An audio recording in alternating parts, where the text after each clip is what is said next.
Hi everyone. I will wait a little while for people to come in. It's another tutorial from iPhimo. Fimo is my higher self. It's actually Phil's mojo because, for want of a better name, I've called my higher self Fimo, and the little in front of it is me in collaboration. Hi, Carol. Good to see you here. Today's going to be a little bit more relaxed, more fun, less of a full-on download tutorial. Um, Hi. I was quite excited. Oh, I'm in the middle of packing, and now unpacking. So I have been in between two places. I got out of one place and got into another place. Hi, Susie. And so, in the midst of it all, of packing crazily, there's a reason for my sunglasses, and I'll tell you in a little bit. Um, Packing crazily, and then moving over the last day, 48 hours, into this new place. And then we're starting to unpack as well. So, I had to have this little setup so that I can actually do the live. I've broken all my nails, and I can't find anything. I broke my glasses, so I can hardly see. The printer's not hooked up, so I can't do the same tutorial as I used to do, which is type out a download and then print it out and read it out to you. And I know this is their way of throwing a curveball at me, because they always do this to me. Give me the topic last minute and let me basically wing it so that I can do more live rather than read out. So today's topic was interesting because as of probably it's about 11 o'clock now here, and at late last night I was asking them, so what do you want me to talk about? And they said to me, which is what I reflected in the post that I did, was that they said your children are your greatest teachers aside from connecting within. Start there and we will be there. So what they want me to do is to reflect on the two lovely kids I have.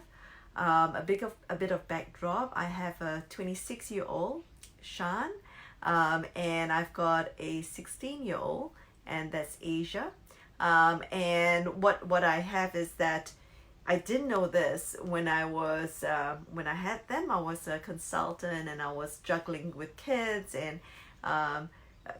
being very full on with juggling all these balls. And about 5 years ago, when I awakened, one of my first few amazing intuitives said, when I gave them the birthdays, they said, "Do you know that you have a crystal kid?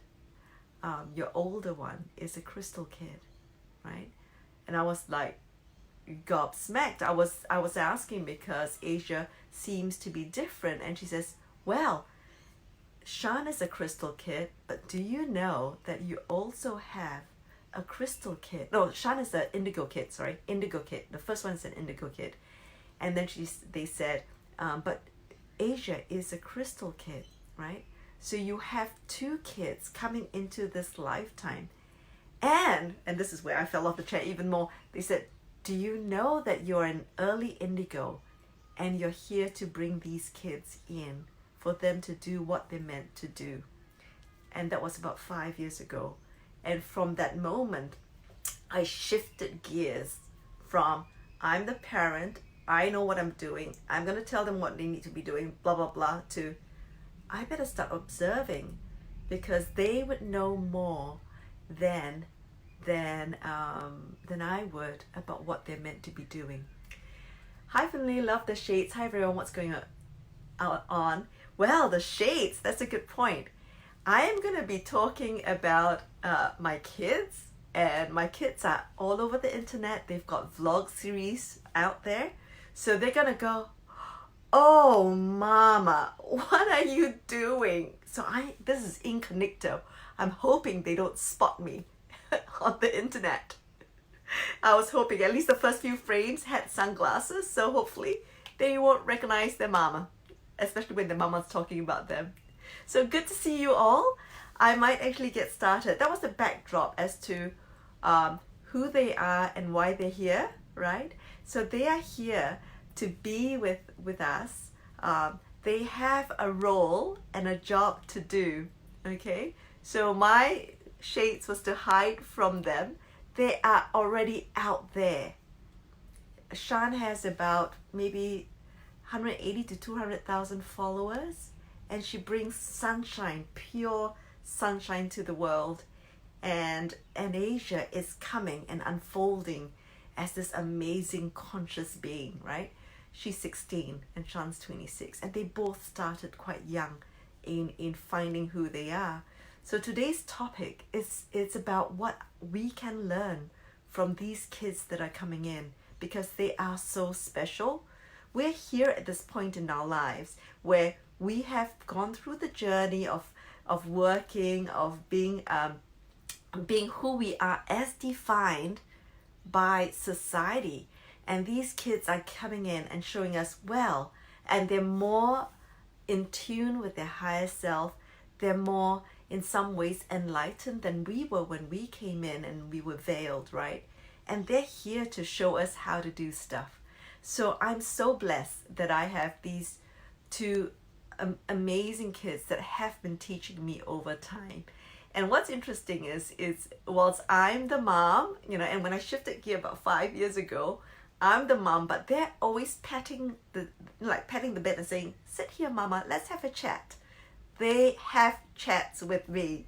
Asia started having chats with me when she was probably very young, and they actually, the chats they have with me are quite profound. So I'm so excited to share with you some bits of what they have taught me over time.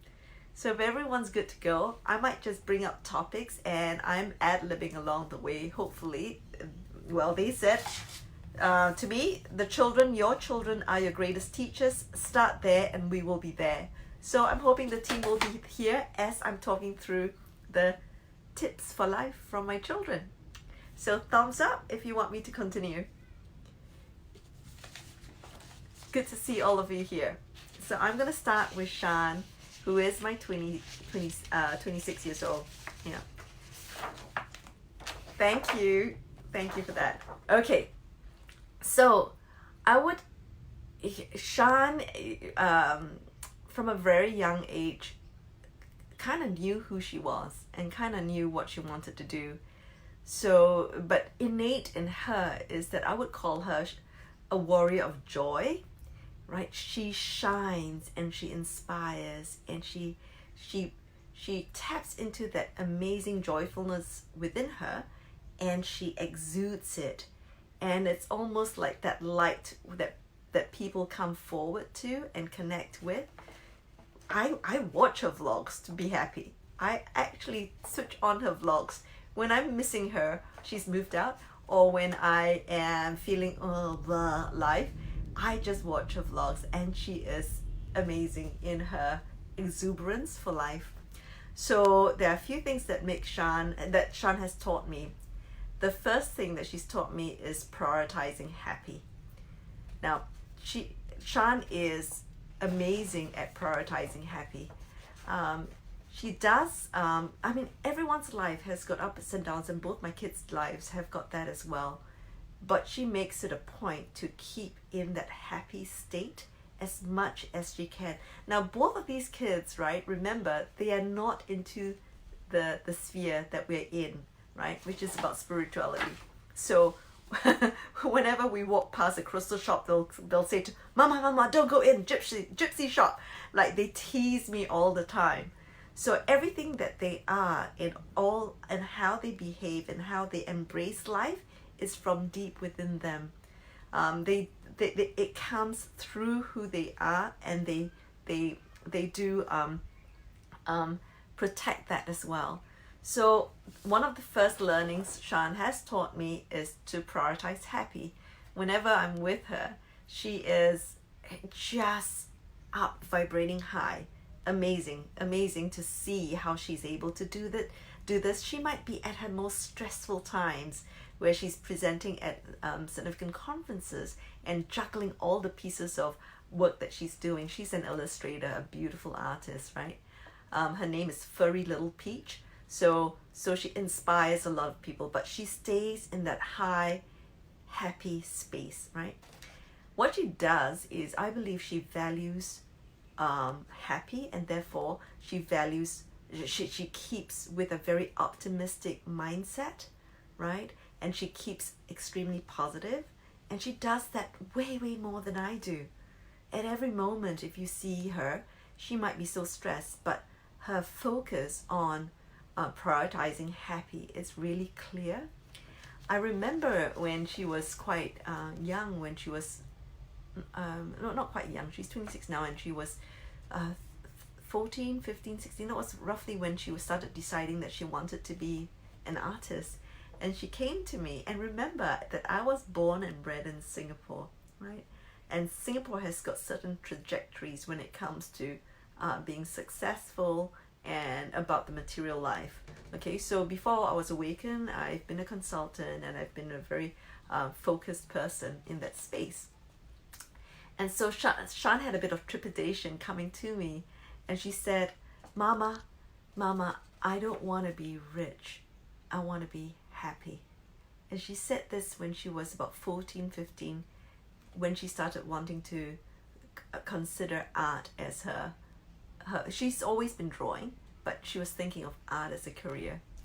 And being the consultant and mother and marketing person I am, I said, Shan, you can be happy and you can be rich. You don't have to give up one for the other. So from that day on, her perspective has shifted some, right? Ultimately, in this world of duality, and in this world where we are taught to make choices and to give up and to sacrifice, the key thing about all of this, right, is that we need to have in our energetics a mindset of abundance. I want you to always take the word or out and put in and, right? So I can be happy and I can be rich. I can live here and I can live there. I can do both, right? We need to expand our mindset a little bit more. We need to break down the barriers that say, if I'm in this paddock, I can't be in that paddock, right? You've got to take those fences down, because you can be in both and you can be shuttling. So one of the key things is that she prioritizes happy, but she's now not giving up on the ability to be successful and happy at the same time. So from our perspective, when we are prioritizing walking in our bliss and doing the stuff that makes us happy, we don't have to say, I'm giving up something else to do this. I'm doing this, and this is awesome, right? So one of the key learnings she's taught me is to prioritize happy. In my day-to-day life, sometimes I get caught up because I am 55, so I'm in I've done the treadmill thing, worked for 30 years as a consultant, and being very focused on stability and security, but not quite focused on being happy, although I'm generally quite a happy person, right? But she helps me refocus on that. And when we have time together, it is pure, we live in pure happiness. We don't talk a lot about negativity, not because we don't want to, it's because the time we have is so limited, and we want to be in the space when we're both high vibrating. So that comes to the second thing she taught me. And the second thing she taught me was that to be 200% present, not just 100% present, not 50% present. I remembered when I was juggling a lot of balls, and I was working really hard as a consultant. I was working 14, 16 hours every day, right? And my priorities were quite different at the time. I remember coming home every day, and I didn't actually, I wasn't very present. So when I'm home, I'm thinking of work, right? When I'm at work, I'm thinking of how do I actually work around home. But what Shan has taught me is to actually, whatever I do in that moment, to put my all in it, like all in it. You can tell that she does this.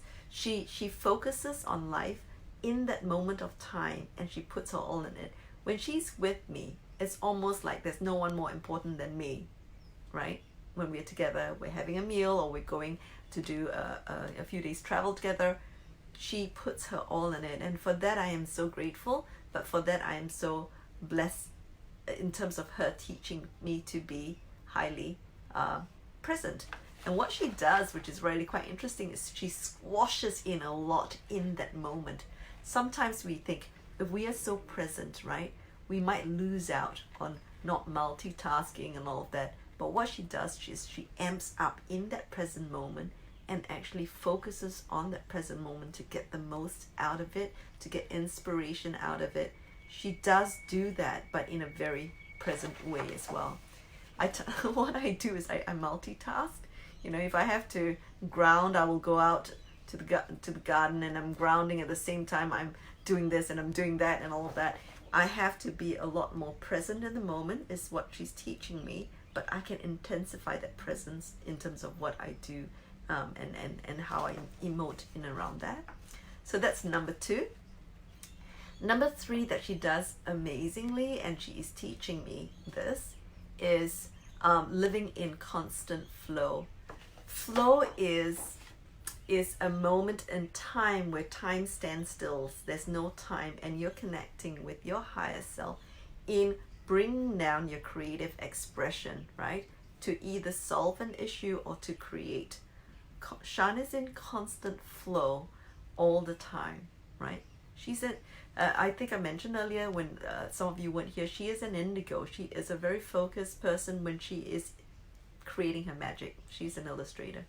So I noticed that she is in every moment of the time where she puts herself in flow situations.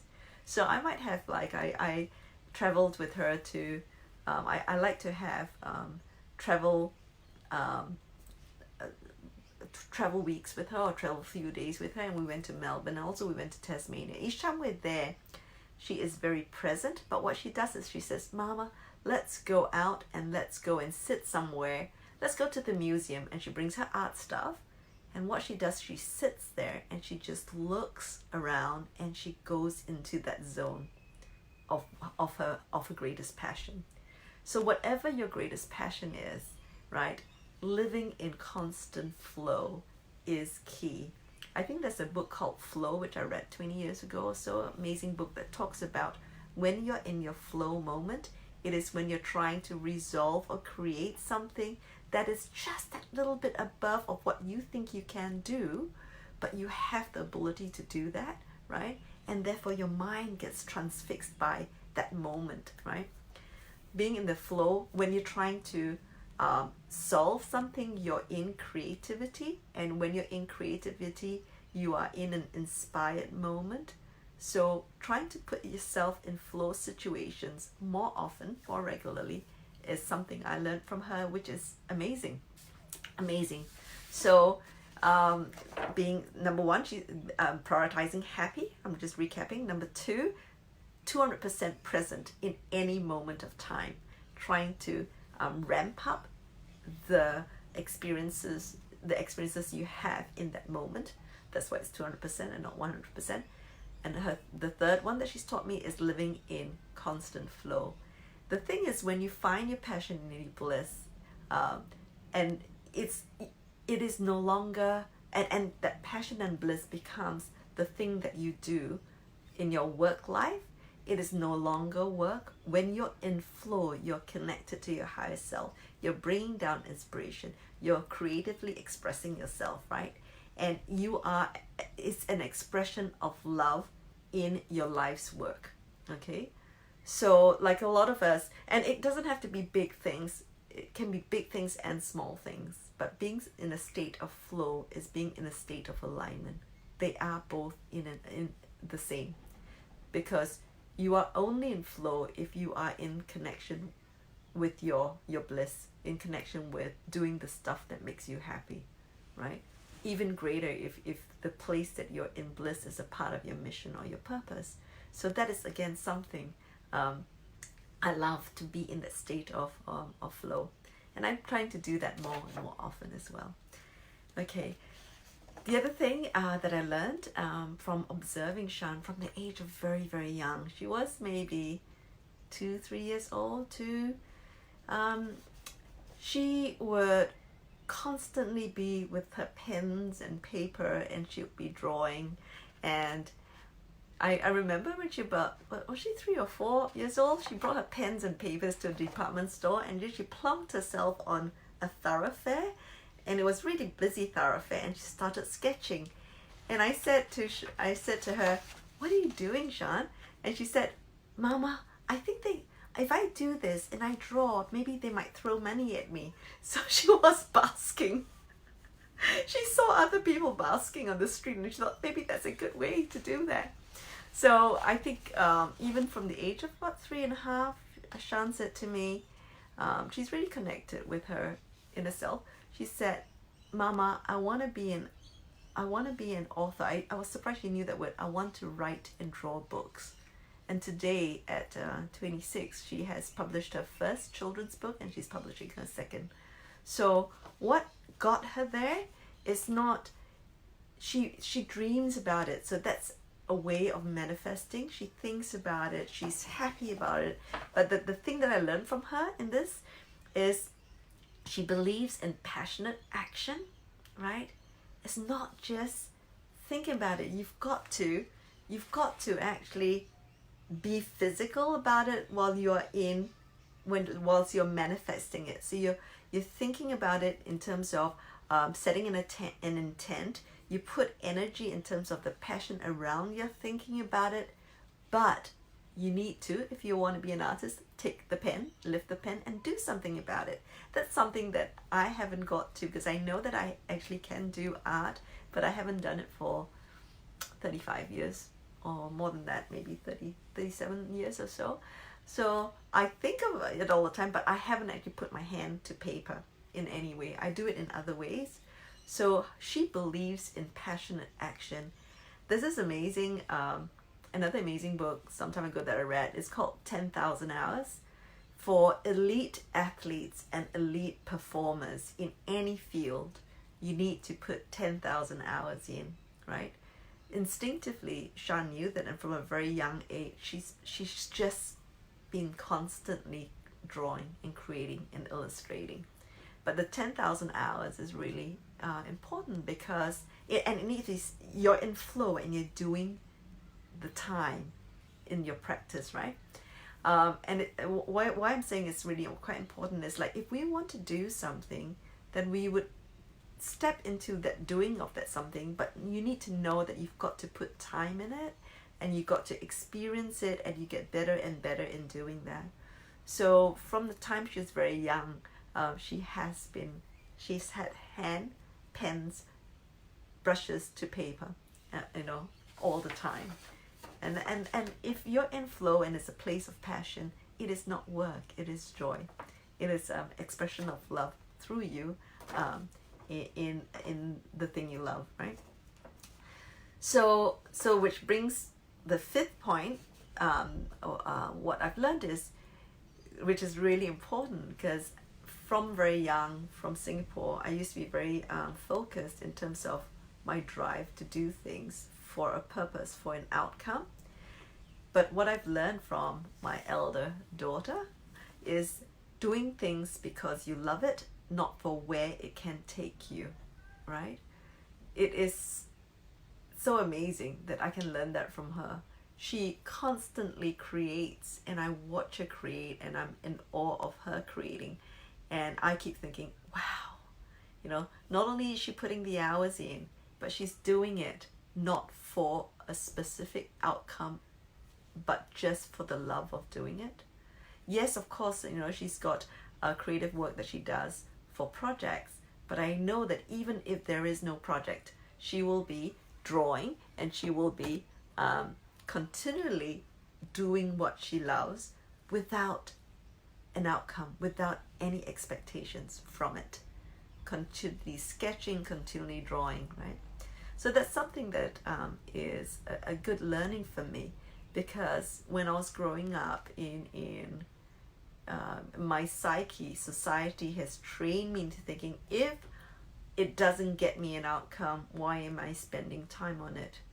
The whole thing is, if it gets me bliss, then there I should be for as much time as possible, even if it doesn't unfold into anything. Because the truth of the matter is that if you are in bliss, right, it will unfold onto what you're meant to be doing going forward anyway. So why stress out about it? So that is an amazing learning for me.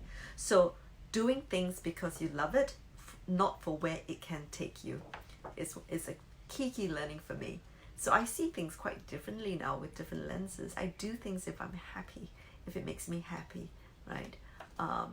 And if there was a time where my work life and consulting work life as a full-time employee of a company was making me less and less happy, and I didn't know why.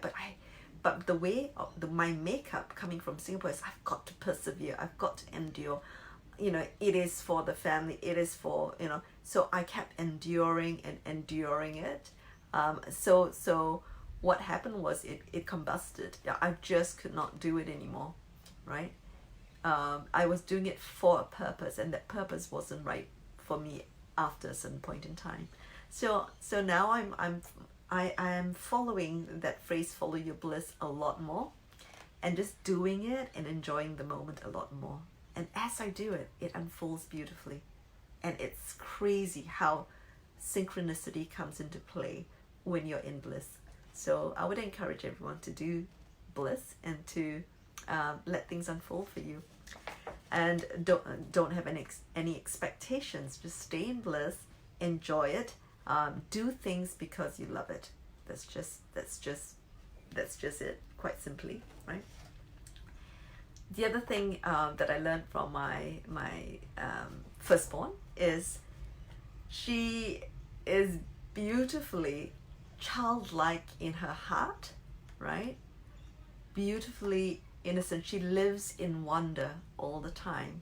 She sees things and her eyes just lights up, and so she lives in wonder, and she has these childlike lenses. Along the way, when we were born, especially a lot of us who were born many decades ago, we lost that childlike lenses in the things we do, in the things we choose to do, in the things we see. We just do it because of what society norm is. We've lost that. We need to bring back wonder, right? I think the best of spiritual teachers have got this wonder in their hearts. Wherever they go, whatever they do, they have this magical state of being that says everything is amazing, right? And to be in that state of being just adds to the quality of your life. So that's another thing that I think is a beautiful learning that I have from Sean, living in wonder. And I do that too. I'm equally playful. Sometimes they are parents to me rather than me to them, especially after I shifted gear between the two. One thing that Sean is an indigo. An indigo is a warrior, right? She believes strongly in certain values and she pushes forwards in it. But she does it in a very optimistic way about what the world could be. So she is an inspirer of change. She doesn't, all of these that she doesn't set out to teach me is something that I see in her. So she will do things following her heart and following her bliss. She will do things, but it inspires people. It uplifts people. I know that in the space of art and design, and with her following, she's very, very generous with the time when people ask her what to do this or how to do this or how to do that. And she inspires people. But she inspires people to lift the vibration as well. She doesn't talk like I do. She doesn't talk about vibration. She just innately follows her bliss. So I would read at the time she had, it wasn't Instagram. It was, I can't remember what the other version of Instagram is. Anyway, I read some of the comments that came through for her, and as an example, she has someone wrote into her, this girl who lived in a war-torn country, and she said as soon as a bomb sort of exploded 20 meters away from her, she ran home and she opened Shan's website where she has her art, and she said that made her feel that there was some good in this world. And this was about 10 years ago. No, it's 26. Maybe about 7, 8 years ago, where she would get comments like this, and how beautiful is it, right? Or she would have, I read another one, a girl who was anorexic, right? And she says that whenever she feels bad or suicidal, she will open Shan's page and look at her art and look at the comments. And now she's got vlogs as well. And she will be uplifted. And she will see again goodness in this world. So if there's a learning for all of us, even if there will always be people who are better off than us and people who are worse off than us, the need for us to, of course, address the low vibration that we have in our life, but also keep upbeat, is to touch other people if we can in our upbeatness, right? We are all anchors of light bearers, right? As well as light workers, right? We're here to do a job, which is to lift other people, and staying in that high vibration is important, and inspiring another to see the light within that they couldn't see, inspiring another to know that there's light in this world when the world looks a little bit shite in media. It's really, really important. Even if we just touch the people around us or touch the people at work and bring some light into their lives, knowing full well that everyone came here for a lesson and lessons are tough. Inspiring that one person, right, would mean you have lifted the vibration by some, right? So if it is our job to do it directly and indirectly, but I know that one of the lessons, and I see it through her, is that she inspires people, and she inspires change as well. So whatever you do, whatever you love, just go out and do it, because that is the way we can touch another, right? Our audiences will come when we step up. Okay, another learning from my firstborn is she has an open-hearted connection with others, and she has an open-hearted connection with causes, and she's quite a lion heart in the way she connects, right? I know that because she paints, every time something happens, she would be painting for the cause. So as an example, when the Syrians were on the boat and there were a lot of drownings, and there were a lot of children drowning, who were drowning and being washed on the beach, what Shan did was she painted, I think, 14 pictures of the children that she imagined were who they were, and she auctioned them off, and that money was given to aid the cause, right? And she's done that for animals, she's done that for a lot of different causes as well.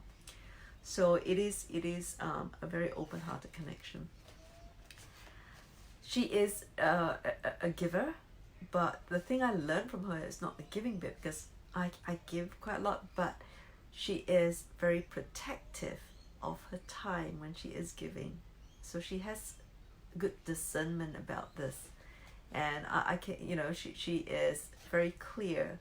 Time management is really important. I know that there's no time on the other side, but we are living a third density life where there is time, and a lot of us are like me, finding my mission and purpose much later.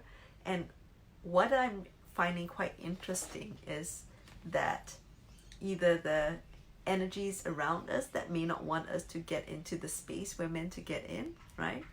Or our ego, it's always trying to keep us busy. It's always keeping me busy from doing what I'm meant to be doing. And what I'm learning from my firstborn is to be more discerning, to book those important things in. Yes, live in the present moment, have it all, just book it in, but don't whittle away the time. And I do that a lot. So from 2020, from now, especially 2020 onwards, I'll be a lot more focused, and I've got kids that are teaching me this as well, right? So being a giver, but be very protective of of your energy and your time, because you need to serve yourself first in terms of create the vibration within you before you can give someone else your time or your thoughtfulness or your consideration. The other thing that I also learned, and it connects with whenever I did something, I used to say, this was before my awakening, I always used to say there must be a purpose to this. If there isn't, then I won't actually do it, because it doesn't work for me. I need to achieve outcomes. But I think the learning I get from Shan, my first one, is that she focuses on her bliss-based purpose first, and she doesn't actually sell out at all, right? So let's say her love of art and her love of creativity and her love to create, have creative expressions that come through her, right? She would never actually, when companies come to her, a lot of companies come to her and want to sponsor her, she has actually said no to so many companies, and will only pick those that match up with her ethics or her integrity or what she wants to achieve in this world. So she co-creates, right, with companies or with fellow artists or with people on the stuff she loves to do, and it needs to be a bliss-based purpose first before all things, right? And the last thing that Shan, my firstborn, taught me is that she is authenticity personified. So she doesn't have two faces. There is no line between who she is at home and in media. So if you watch her vlogs, you go, oh my god, she's high vibrating and she's crazy and funny, so funny, and she's, all that she is, you see in her vlogs, is actually who she is in real life. This was really a good learning for me, because where I grew up, it was a pressure cooker where everyone knew everyone in an island of 5 million, 6 million people. Now there's 7 million people. Wherever you turn, right, you know somebody.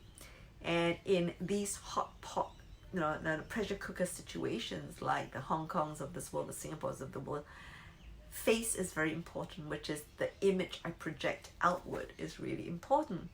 So you have an image that you project outward, and then you have your inner self, right? Sometimes it sort of fragments or it splits up. My two kids are really good with authenticity. Who they are out there is who they are in there. And what's beautiful is that they are both teaching me to be that, right? To not be so concerned or worry or fear-based or about how people see me, which is my total upbringing, right? Where the ego takes over and the ego continues to create fear. I'm actually a lot better because I'm quite mad, and I'm quite I don't really give a rip about what people say, but I used to do that a lot, and it actually changed me a lot to be what I think society wanted me to be, what corporate world wanted me to be. So I have changed dramatically from my own connection with my higher self, right? And also through Shan, who is what she is out there, and through Asia as well. What's fascinating is I used to wear for 52 years black, just black on black, because in corporate life, that's where I positioned myself, just a consultant wearing black, and so you can't actually see past that. And it was my guides when I just awakened 5 years ago. After a year or two, they started shifting me to be more of who I truly am, or who I am. So they started saying, your inside doesn't reflect your outside, because colors reflect who I am. So they pressed a hunger button on me, and for 6 months I had this hunger to buy colorful caftans. If you look at my wardrobe, right, I had 55 years of black, and then now I've got colors, right? And that is who I am inside, right? This is who I am. They were saying to me that my outside and my inside had dissonance, and I had to actually correct that. So they've moved me forward on that as well. So that's Shan and the learning I got from Shan. Just beautiful learnings that we get from our kids. Now I'll go to Asia. Shan is different. She is gregarious. She's outward. She shines her beautiful light loud to the world, right? And she's really joyful. She's just a warrior of joy. Asia, who was born 10 years later, is slightly different. She is both Shan's an indigo and Asia's crystal kid, but Asia has she doesn't see it as gifts, but she has sensitivity, high sensitivity. She senses more, hears more, smells more than other people. Steve and I can talk about her 3 doors down, and we'll hear her shout out, "I can hear you." So she can. She has gifts that she hasn't actually worked out yet, because she's not in our space in time. In her own time, divine timing, she will figure out that they are gifts. But in the meantime, these gifts are manifesting in. She is a crystal kid born in a world that's not structured for her, so that causes a lot of stress for her. And in seeing her grow up from she struggled with things like anxiety and sleeplessness, inability to sleep. She struggled a little bit, but she's now coming more and more into her own. I think my start of my awakening was I was trying to investigate how to help her 5 years ago, and that coincided with my dark night of the soul, and bang, I woke up and these two pieces came into play at the same time.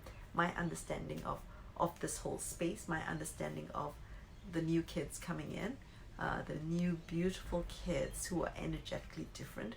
She is energetically different to a lot of us that are in the 50s or 40s, she sees things differently. So if I was to say what has she taught me, there's a list like Shan as well. I hope everyone's fine in hearing about what I've learned from my children who are energetically different.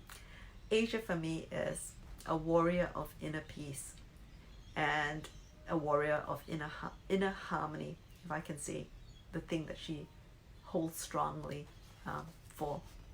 So what she prioritizes is conscious living and conscious loving. She is amazing. She's done this from the very young age, 2 or 3 years old. She is really focused and has a lot of clarity, and it comes from within, right? Everything she does, and the way she lives, and the way she eats, and the way she does things is very conscious. The way she loves people is very, very conscious as well. So I'll share with you some of the learnings that I got from her. Being very conscious in your living and very conscious in your loving, right? She doesn't succumb to duty, obligations, societal norms, right? It's just amazing. Like, if she doesn't believe that it is not the right way forward, there's nothing I can do to say, but this is what people do, because she will sit me down to have a chat over it and actually discuss and debate points about it as well. She'll take me since the age of 10 or 11 on top. We'll sit down and she'll say, let's talk about this, and she'll work through the points with me and talk about each point. Very much a crystal, isn't she? I can't, like, if we're out shopping, right, and I see something interesting and nice and I want to gift her something, I can't tempt her at all with gifts, right?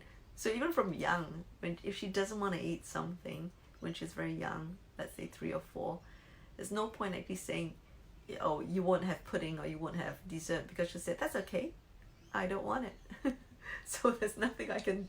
So she was really different to her sister, and it was such a learning curve for me, right?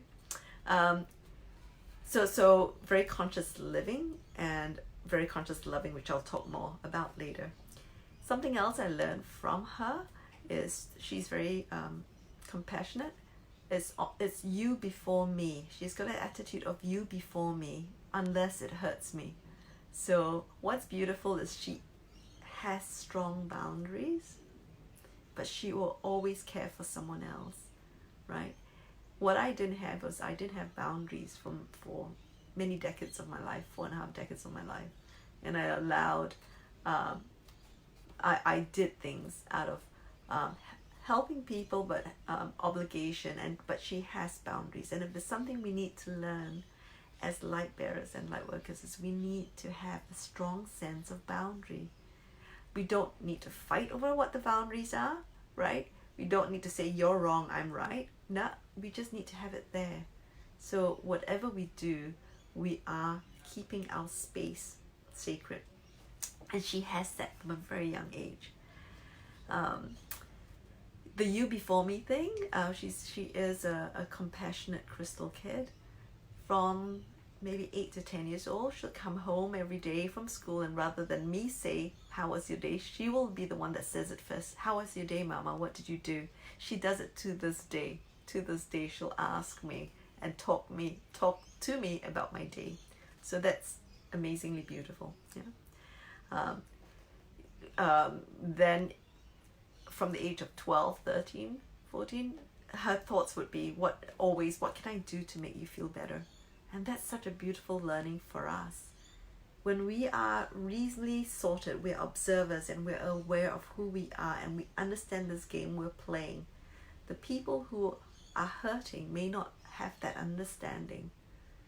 So our role and job is to actually find out how they're going, what's happening in their life, and how do we help them lift a vibration in some way. If we can do that, we're doing light work, whether it's a smile, a listening ear, whatever it is. And she started this from quite a young age, and it's so beautiful to watch the new kids, incoming kids doing that. It's just beautiful.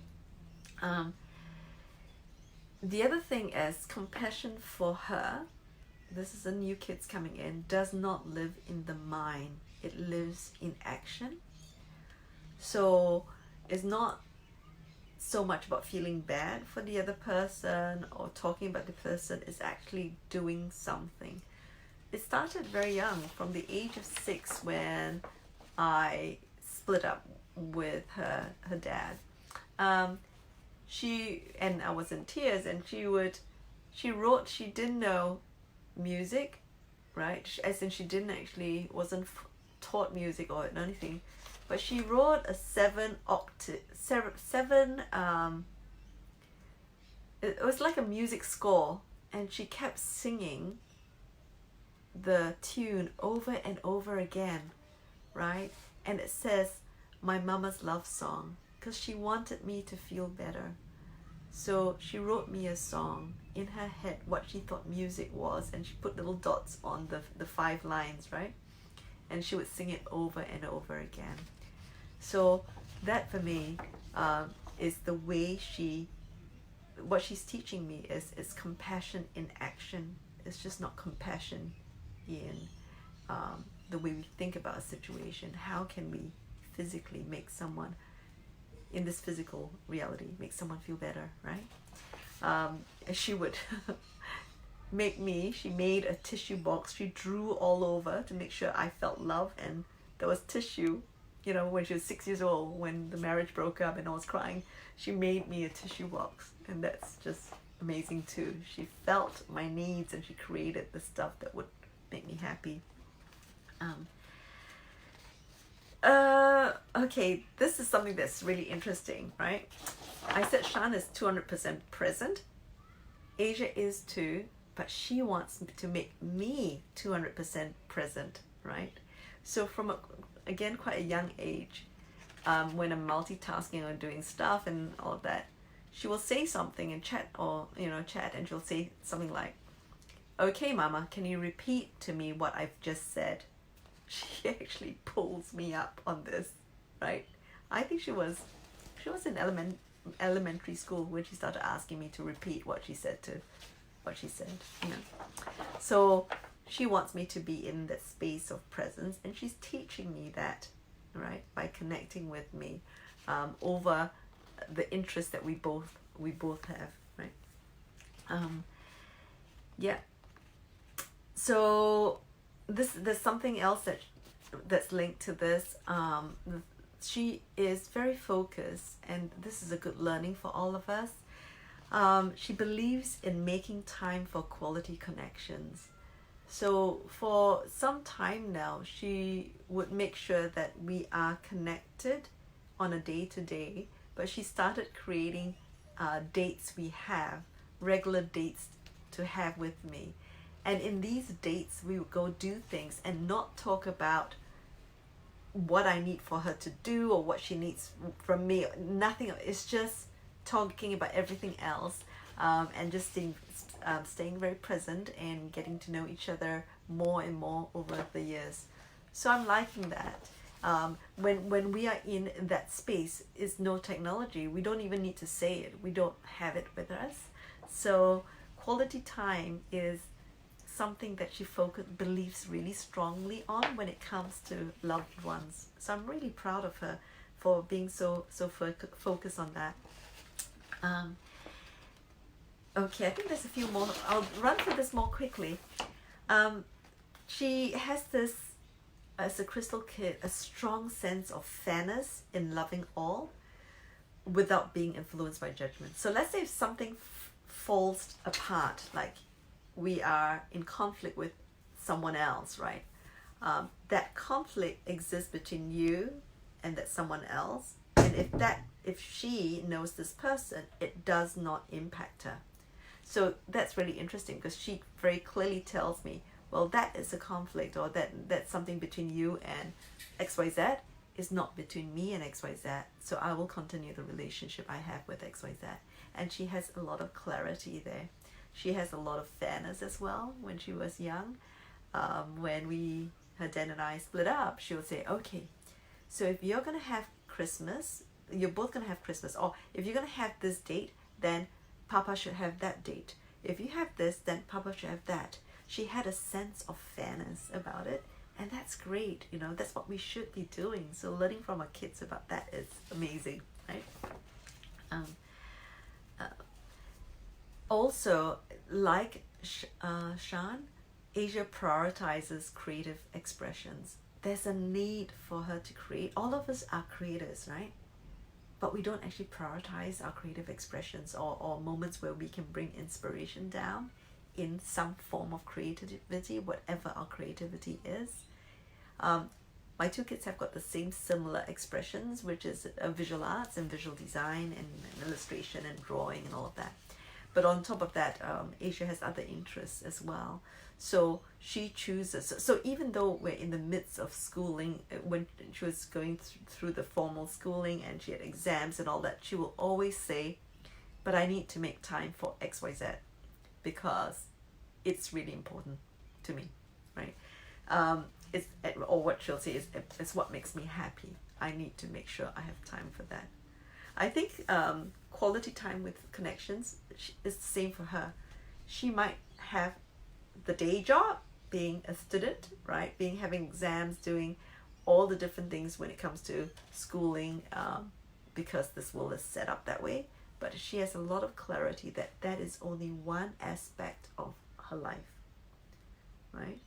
Whereas from a parent's point of view, we tend to make that 80% of the aspect of that kid's life in terms of focus and energy put in there. Whereas she's very clear that is one of maybe half a dozen things that are important in her life, and she would want to put equal time to that as well.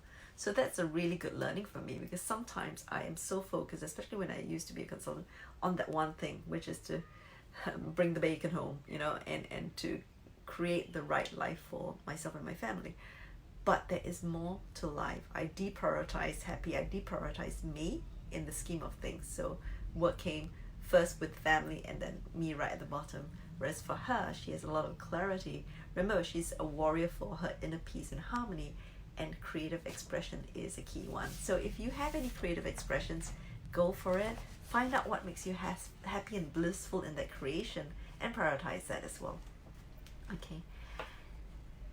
The other thing I've learned from my second born, right, who is only 16, all this I'm learning from her, she's only 16, is that she commits to trajectories. So let's say she's self-determined that this is important for her.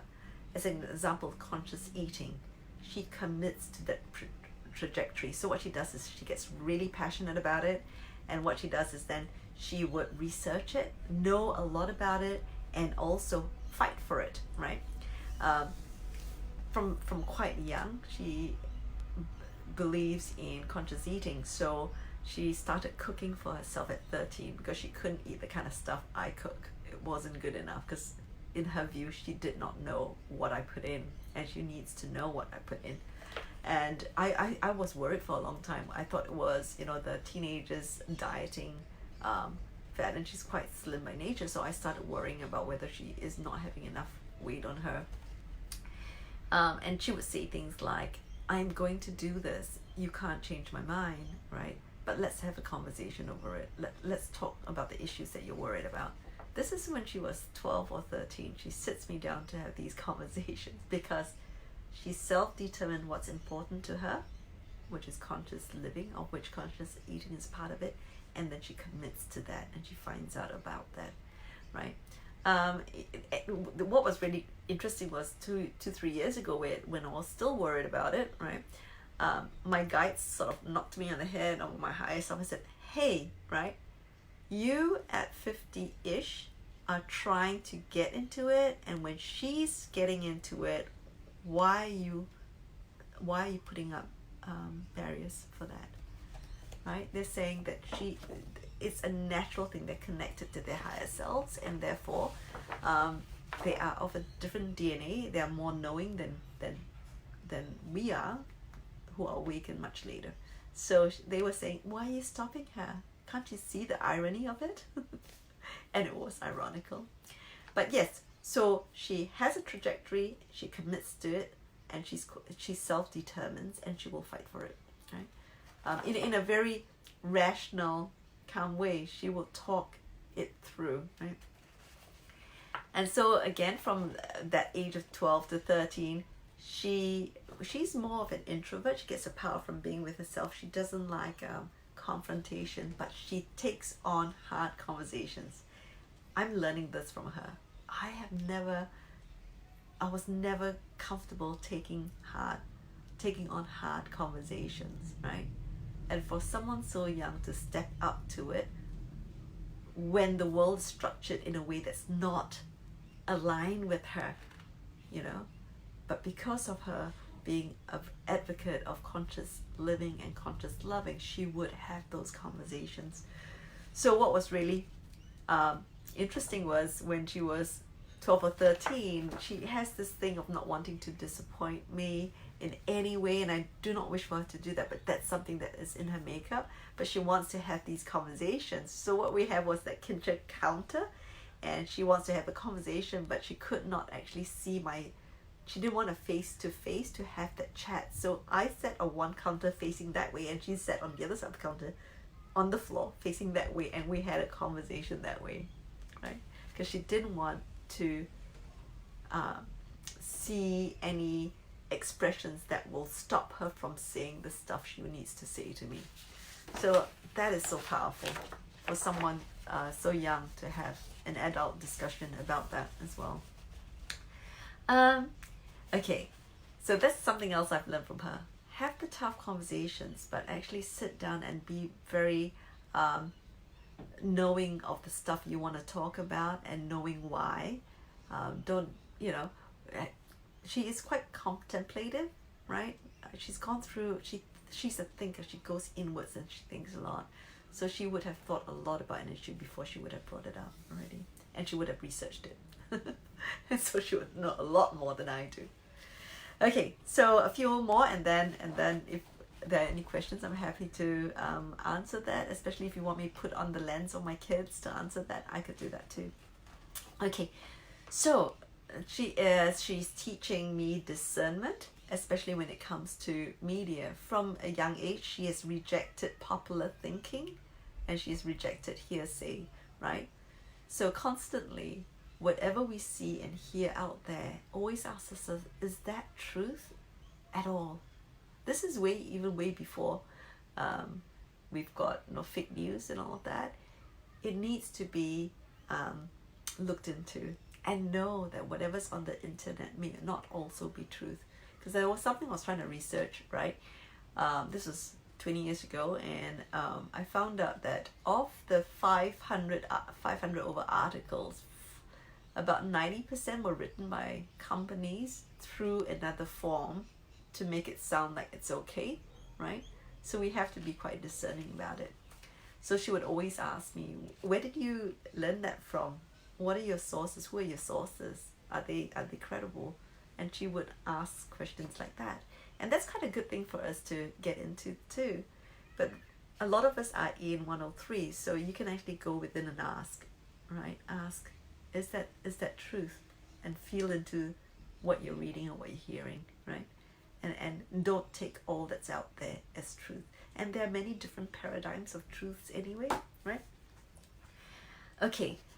I talked about her ability to leave technology. She is a child of technology. She works it pretty well, but she takes it as a tool, and she's able to drop it like a hot potato and not need it, whereas I'm still scrolling. So that's an amazing thing to learn from her, because we came here incarnated to live a life and to experience it, not experience it through a technology. Technology helps us all connect, helps us learn, helps us help other people, but it shouldn't run us. And she knew right from start, so she did not want to have a lot of apps that would actually take a lot of her time, right?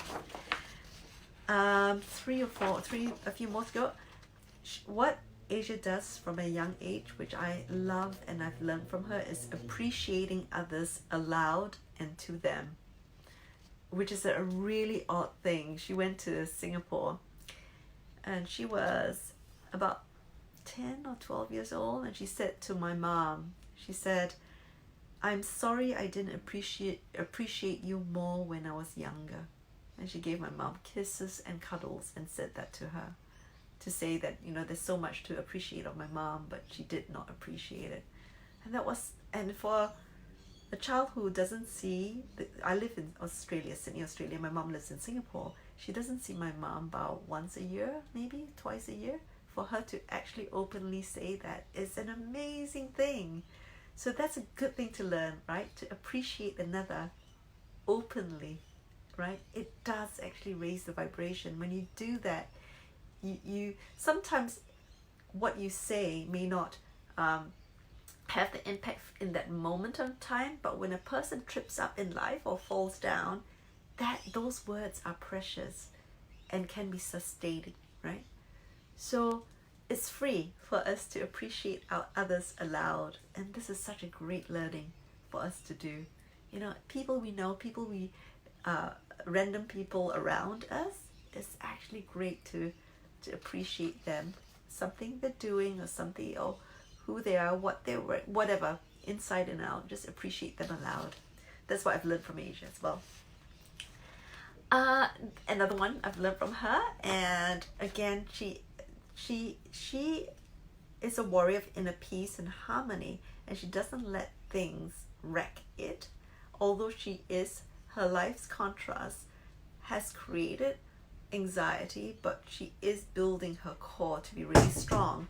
So another lesson from her is walking away from triggers because you can. I actually don't get triggered very often, but I think when I was out with her once or twice in my lifetime, I was triggered, and she could see my eyebrows like lifting and about to say something to someone, and her eyes looked at me saying, "You don't have to do this. You can walk away." And I did. So she is able to just look me and communicate with me and say, "You don't have to do this." So we can. Some of my other tutorials have talked about walking away, right? You don't have to be in every fight at all. You don't have to be in a fight, full stop, right? I talked about her authenticity earlier on. She, in a social situation, sometimes she may struggle, but she will still keep authentic, even if it's awkward. Whereas I've been brought up with pacifying the social environment and the context and be very agreeable and be nice and not be forthcoming in terms of if I have to say something that I feel strongly about. It is a different context in a country where it's based on the Chinese by descent. 70% of the population is based on Confucianist learning teachings, which is about modesty and keeping in, not confrontation, all of that. But what's really good is to observe my kids be authentic and to observe Asia being authentic, even if it's awkward for her. She's not influenced by society's norm.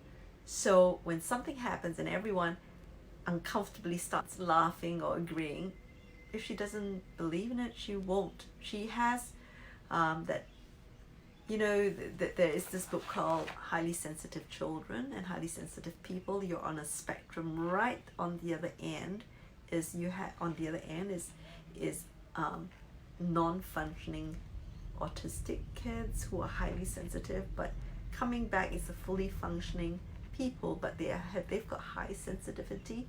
A lot of these kids are now incoming is because they have the DNA that doesn't really give a rip about what other people say or do, and they live their life through their connection with themselves, right?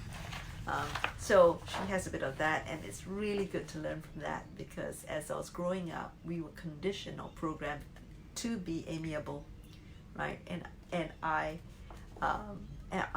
still have that, because you're conditioned to say amiable is polite, right? So I have that, but if I don't have strong boundaries, then I'm stepping back on me. Whereas being authentic is that you do have boundaries that you will not step back on. So where that comes through as a gift is that she refuses to let people's thinking cause any shame on her. It's always about it's them, not me. It's them, not me, right?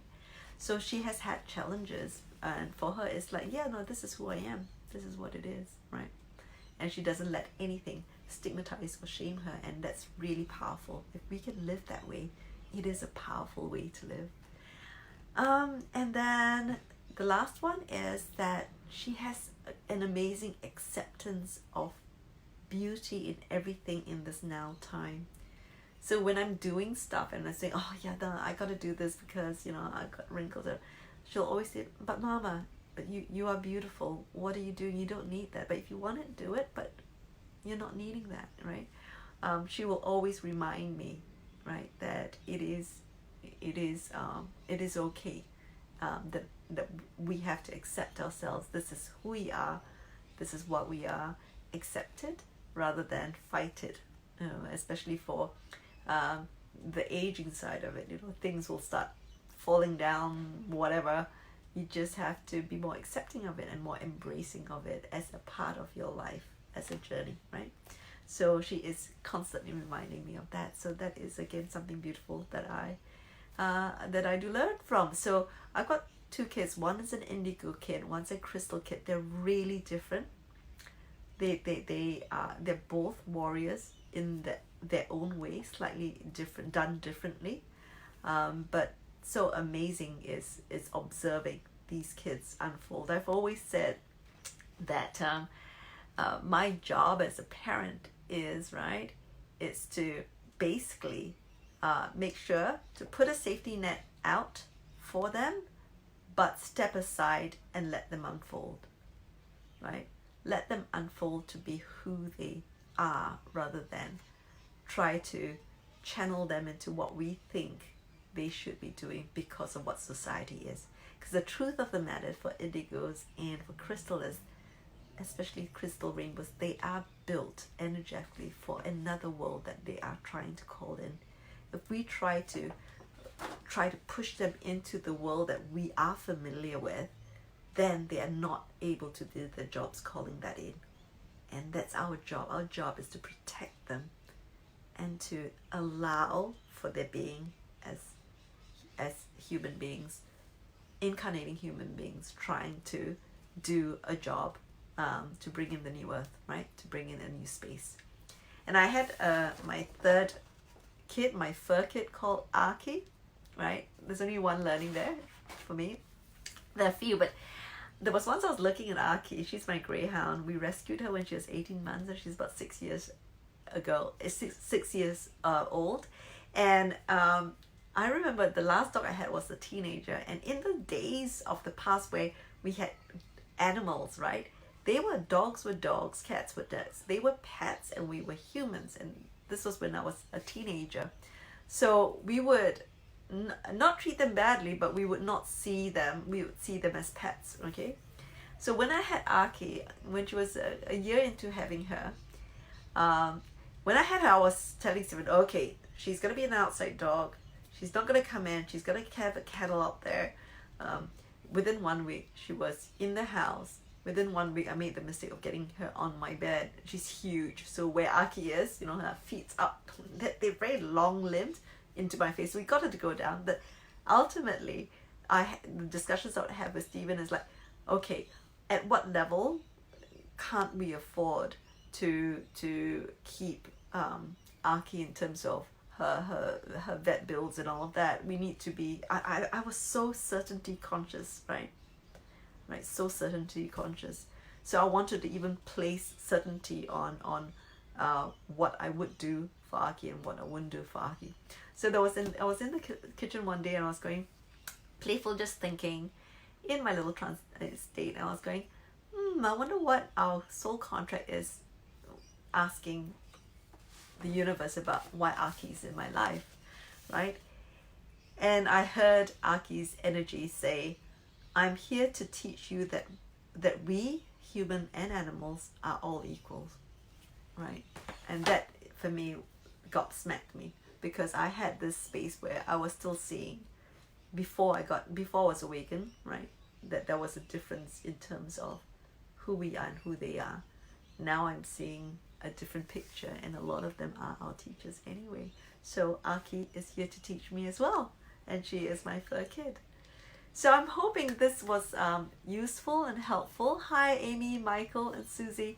In terms of I'm sorry that it wasn't the other form of tutorial, but this is what my higher self and guide said I should talk about, share some learning about indigos and crystal, my personal experiences with them and the learnings I've got from them. Are there any questions? I brought my glasses. This is my makeshift glasses, so I can see if there are any questions. Okay, I'll just scroll up. Hi everyone.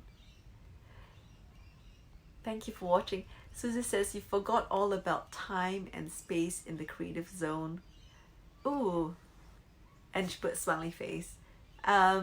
Can you expand on that, Susie, about the time and space? I need to actually look at the question in accordance to at what point I spoke of. But does anyone have a question? I'm just gonna wave to everyone. I know a lot of the stuff that I've said are quite, you guys would be quite aware of already.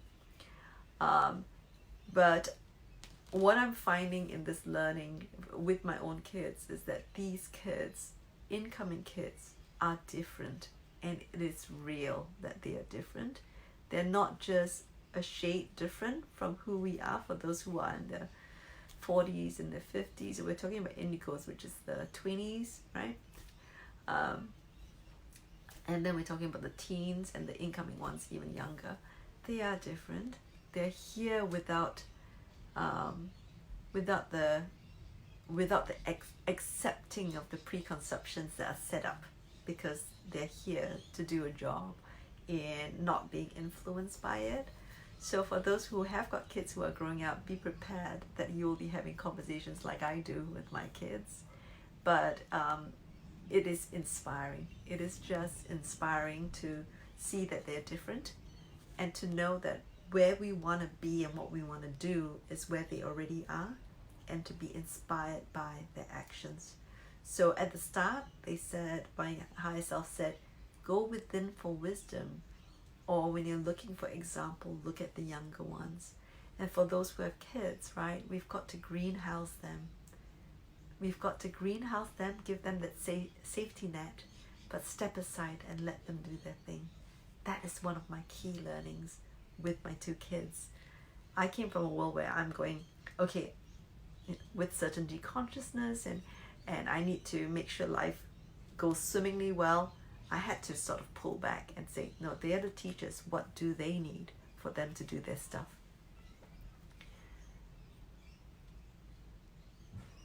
Ah, okay, Susie said, yes, it is when you do things that make you happy. Yeah, it's all about creating time and space for that. Definitely, definitely. A lot of life makes us run around, right? A lot of, I think, as we become the light workers we're meant to be, and the light bearers and light workers we're meant to be, we will find obstacles on our way to stop us from doing our creative expression, right? Our job is to lift our vibration and lift the other people's vibration as well. So we have a creative expression that we're here to do, to express, to help in the cause. But I think life will keep you busy and keep you away from that focus. So creating time and space is critical. Thank you for that comment. Yeah. Do we have any other questions? Anyone else? Does anybody want to come on? I'm happy to. I don't know how to. Oh, okay, no, that's invite. Oh, I can't seem to add people. Sorry about that. But if there aren't any questions, I hope this has helped. I was asked to share this. You'll see as you go through it again, if you or other people who might watch the replay, it is really helpful to know what are the focuses of indigos and crystal kids and how we can learn from that. But what I might do is I might leave you. It's been a little while. I don't see any questions, but feel free to ask questions on the comments for those who are watching the replay, and I'll come back in and look at them. So in the meantime, I shall say goodbye. I hope the kids don't spot me because I've talked about them. I might put this up on YouTube because it might help other people. I'll see how I go. Let's see how I go. Okay. Thank you so much, Susie. Thank you everybody for joining me. I will see you soon.